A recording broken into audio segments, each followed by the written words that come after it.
Yeah, you can. Ryan trained with us yesterday, and the other two didn't yet. Are you expecting them? What's the time scale on there? Yeah, as I said many times, in the end phase of the injury, things can go slow down a bit, and things can go faster. Let's wait and see where they are. But like I said, Ryan trained with us for the first time yesterday. Will train with us today, and then we're gonna make the call if he's able to start, yes or no. And the other two are probably 99.9% sure not in the squad Saturday. You talked about squad depth after the game against Crystal Palace. What is it you think you're missing? What did you think that you need? We miss nothing, so I'm happy that you asked this question. I'm completely happy with the team, with all the quality we have, and I'm also completely convinced by the strategy and the policy we have. But that makes it the issue, if you could talk about an issue, is that not all of them have had a proper pre-season or have been injured during the season. So then when 3 or 4 are injured, you go back to 16 players. So I am a firm believer in the fact that 20, 21 players are enough, but you have to keep them fit, as we did last season. And we are struggling a bit more to keep them fit for, in my opinion, obvious reasons, because Alex is a great example of this. Came to us, I think, the 1st of September. A few others have missed out on pre-season. A few others have had their injuries in pre-season. So it has been more difficult than last season to keep them all available. And if then a few of them are not available, then it comes down a lot towards the same players. And maybe last season we were more lucky, or now we're a bit more unlucky. Again, no excuses for our results before people are going to say this again. But we had to play a lot of away games with only 2 days rest in between. And that would have been a difficult schedule for every player last season.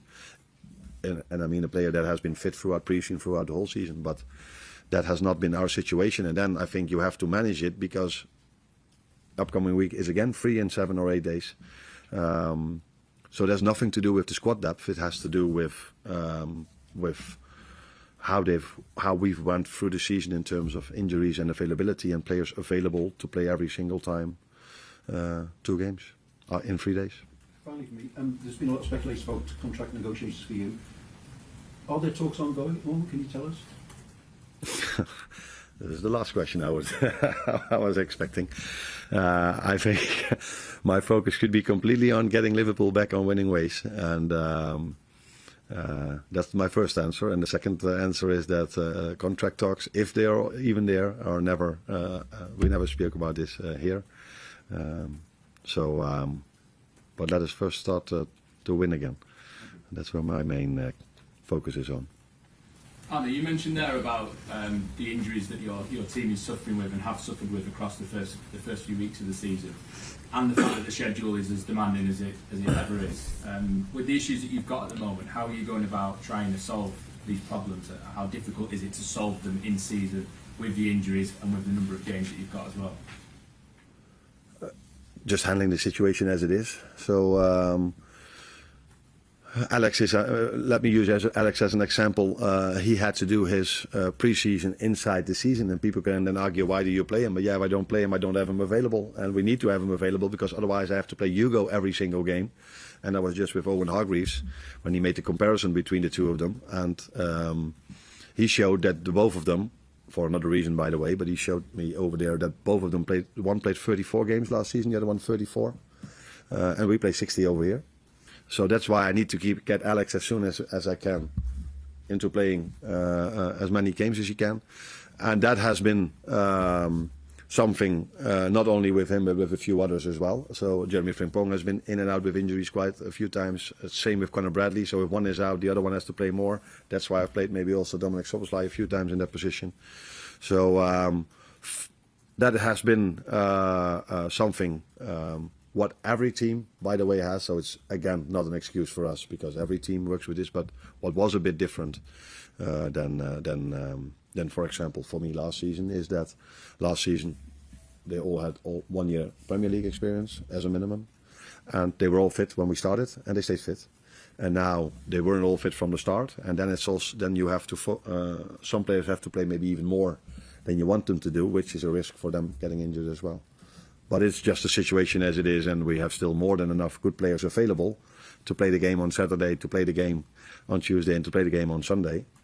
but I have to take care of a few of them, and that's why I made the decision not to play 7 or 8 players 2 days ago. When you look at the run of results you've had, I know you've never had a run like this in your career before. How much are you learning about yourself and your capabilities as a manager to adapt to this sort of situation and deal with all these problems that we're talking about?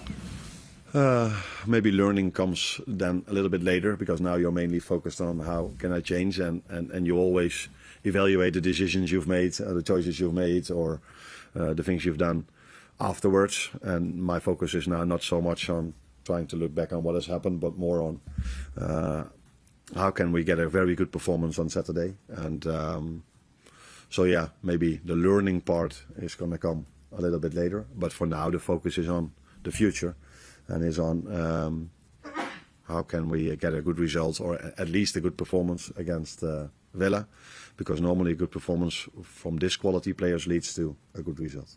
Thank you. Arne, what are the key factors do you think that are going to help you arrest this recent poor run of results, 6 defeats in 7 games, and what's the key to getting the best out of the players again? I know there have been elements of misfortune in that run, but there have been occasions. I know last week was the first time I heard you say you're really disappointed in the performance against Brentford. Yeah, for 60 minutes, yes. 30 minutes was okay, but 60 minutes was... I think first half against Palace was also similar to that 60 minutes I was talking about. Yeah, the thing that gives me the most confidence is the quality of the players we are having. So, and the amount of chances these players are still creating. So this will eventually always lead to these players scoring more goals than we've done till now. And we have to address certain other things. But yeah, if I talk about that, if I'm speaking about what we have to improve, people then tell me I'm using excuses. So maybe it's better now just to say we need to address certain things to do better. But there are a lot of positives to go into this week as well. Like I just said, quality of the players is the first and foremost. And the amount of chances we create from open play is still good enough to compete for the positions we want to compete for. I know one of the things I'm sure you want to address is maybe the lack of physicality in elements of, in times of some of the recent matches, particularly last week. Obviously the players are trying to win their battles. On occasions, is it down to sort of a lack of confidence that sort of, you know, because things are going wrong, one thing leads to another? Because that can be a really important part, but it is a really important part of the game. Yeah, no, and it gets more and more important in every Premier League game, let alone in games of ours. It's never helpful if you end a game of football against United with conceding a set piece and you start another one in the Premier League and you concede after 5 minutes a throw in from a set piece. But I think, not 100% sure if I'm correct, we had to defend 16 set pieces, and 15 we defended well. But yeah, we're at this moment in a time where 15 isn't enough because we conceded 16. And the first one, someone said to me, who worked in a completely different department, but he said, no plan survives the first contact. And that is also a little bit what makes it difficult if you are 5 minutes in the game and you're 1-0 down.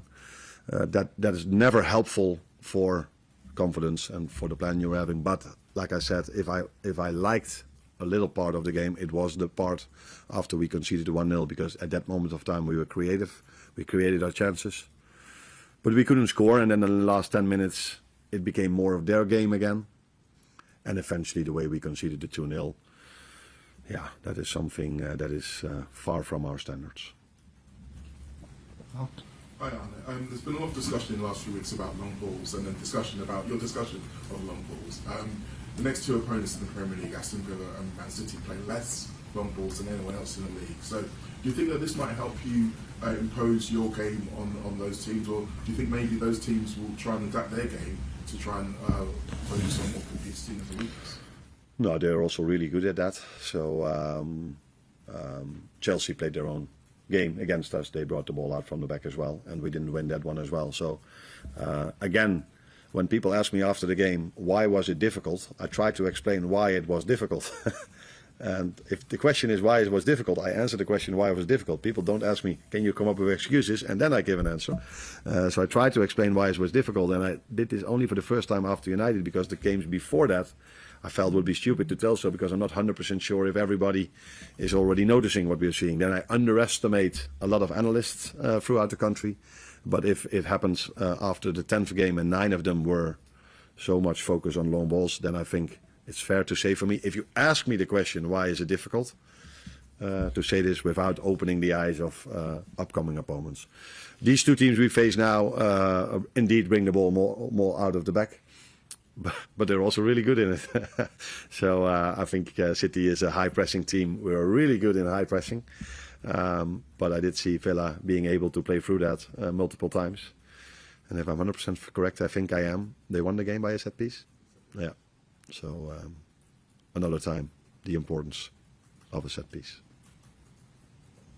Well, Anna, you've not kept a clean sheet in the past 10 games. Is it a case now to maybe build from the back and not put as much emphasis on the attack and play, maybe play Joe Gomez right back and just picking it up and go from there, or would that be going short? It does go against my beliefs, but I've won games in the past, so we're talking about City away. That went maybe against my beliefs, but it was necessary to play it over there like that in the second half. So I would be more than open to adapt in certain situations. But I don't think the story is, at least in my opinion, is that we concede chance after chance after chance, and that we are too open, or that it's actually absolutely not like this every single game. Maybe apart from Palace, because in the first half we could have been 2 or 3-0 down. And maybe the Brentford game, I think all the other games we deserved much more than we got. And we hardly conceded a chance. Even this week with the team I put out, which played for the first time together, I think they only conceded 3 big chances. Unfortunately, all 3 went in. But that's because they were big. No, they weren't chances, they were big chances. So I don't see us conceding a lot of chances, so I don't see a reason to change our playing style completely, but yeah, we need to do better in not conceding goals. That's for sure. Michael, last one. Do you look at Villa had a very difficult start to the season as a sign of how quickly things can turn around? I think they didn't win any of the first 6 matches. Yes. You're obviously in a good position right now, but Villa is quite positive. So is that a sign that they can turn around quite quickly, can't they? It's also a sign that it's better to do it the way they did it than the way we did it. So if you don't win in the beginning, people are like, oh, maybe they don't have the same team as last season or whatever, and then they start to win, and then everything is very positive again. We're with us. I think it's exactly the opposite. So, but we're both on the same points, and apart from Arsenal, I think many teams are in and around the same points. So again, it tells you also how hard the Premier League is, and yeah, they've done very well in the last 5, 6, 7 or 8 games. And that didn't come as a surprise, because even in the games they've lost before, you could already see the signs that they are a very good team and their playing style is really good. And normally, although with us the run is already quite long, you don't every time lose a game of football where you create more chances than the other team. But yeah, they decided not to make a habit out of that. And let's hope we decide not to make a habit out of having more chances than the opponent, but not win it. Thanks,